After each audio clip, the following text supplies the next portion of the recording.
The market keeps going up. Your life probably isn't.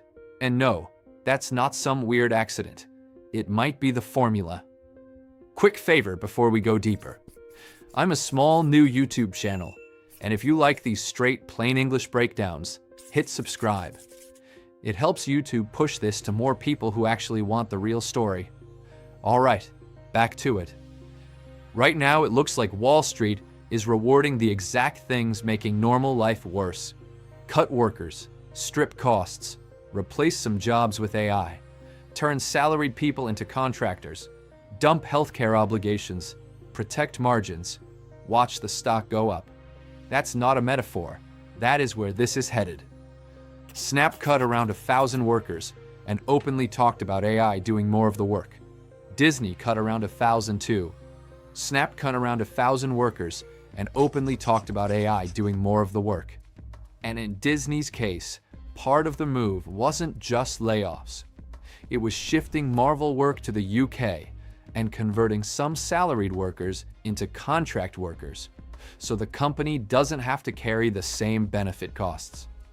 Now Meta is reportedly moving to cut about 10% of its workforce, roughly 8,000 people, as part of its AI push and broader efficiency drive.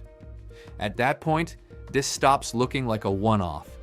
It starts looking like a playbook, and that matters. Because this is bigger than AI. AI is part of it, but the real story is broader and uglier than that. The real story is that the market is rewarding companies for getting rid of as many obligations to human beings as possible. That's the shift. And once you see that, a lot of this fake confusion disappears. Of course, stocks can go up while life gets worse. If companies are finding new ways to cut labor, cut benefits, cut stability, and still keep revenue coming in, Wall Street is going to love that. That doesn't mean the economy is healthy. It means the incentives are rotten. And that's why this feels so wrong. Layoffs used to sound like a warning sign. Now they're being pitched like a flex. Look how disciplined we are. Look how lean we are. Look how much pain we shoved downward. And investors clap. That is the part people need to hear clearly. A market may not be going up despite the squeeze.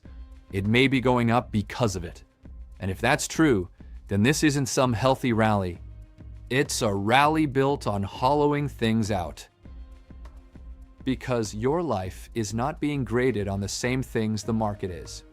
Your life gets graded on, can I afford rent? Can I handle groceries?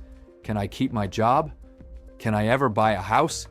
Can I get through the month without something breaking? The market gets graded on, did margins improve? Did labor costs fall? Did management get more ruthless? Can profits hold while workers take the hit? Different scoreboard, different reality, and that split is getting uglier. Because workers are not just a cost, they are also the people buying the stuff.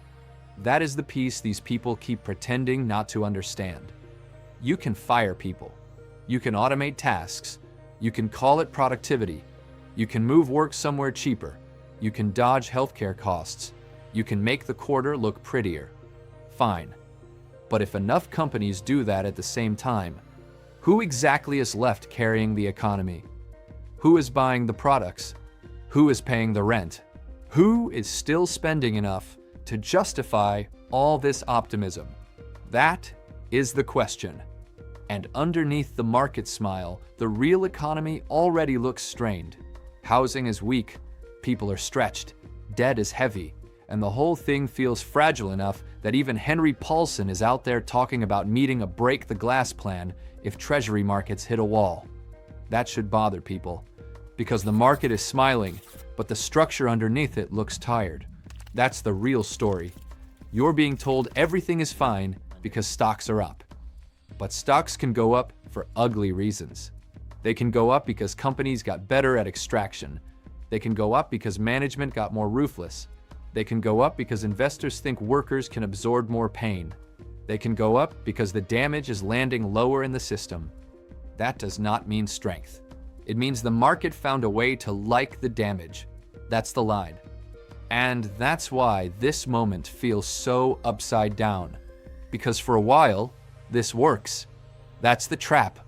You get a rally, you get nicer margins, you get executives talking about efficiency and AI-enabled productivity, and all the usual corporate deodorant. And investors cheer.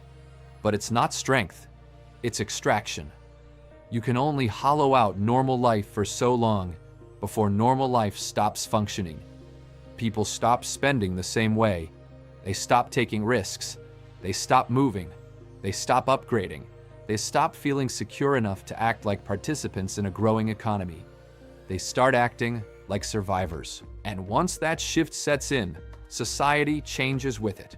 More stress, more resentment, more instability, more people hanging by a thread while charts tell them everything is great. That's not just an economic problem. That's how social trust starts to rot. And yeah, the market can ignore that for a while, but eventually reality shows up. Maybe it shows up in weaker spending. Maybe it shows up in housing. Maybe it shows up in defaults. Maybe it shows up in treasury stress.